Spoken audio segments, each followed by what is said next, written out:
വണ്ടിപ്പെരിയാർ വാളാടിക്ക് സമീപം 3 മാസം പ്രായമുള്ള മ്ലാവിനെ പട്ടികടിച്ച നിലയിൽ കണ്ടെത്തി. തുടർന്ന് നാട്ടുകാർ വനപാലകരെ വിവരമറിയിക്കുകയും കുമളി RRT ടീമെത്തി തേക്കടിയിലേക്ക് കൊണ്ടുപോവുകയും ചെയ്തു.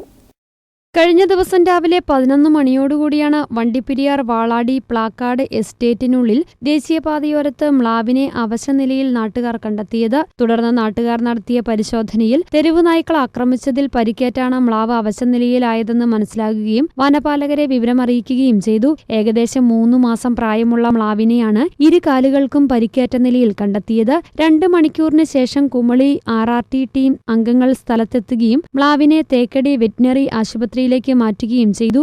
എഴുന്നേറ്റ് നടക്കാൻ കഴിയാത്ത അവസ്ഥയിലാണ് മ്ലാവ് കിടന്നിരുന്നത്. ഈ പ്രദേശത്ത് തെരുവു നായ്ക്കളുടെ ആക്രമണത്തിൽ കാട്ടുമൃഗങ്ങൾക്ക് പരിക്കേൽക്കുന്നതും ചത്ത നിലയിൽ കണ്ടെത്തുന്നതും സ്ഥിരം സംഭവമാണെന്ന് നാട്ടുകാർ പറയുന്നു. അവശനിലയിലായ മ്ലാവിനെ കാണുന്നതിനായി പ്രദേശവാസികളും വഴിയാത്രക്കാർ ഉൾപ്പെടെയുള്ളവർ സംഭവസ്ഥലത്ത് തടിച്ചുകൂടുകയും ചെയ്തു. News bureau, Kumily.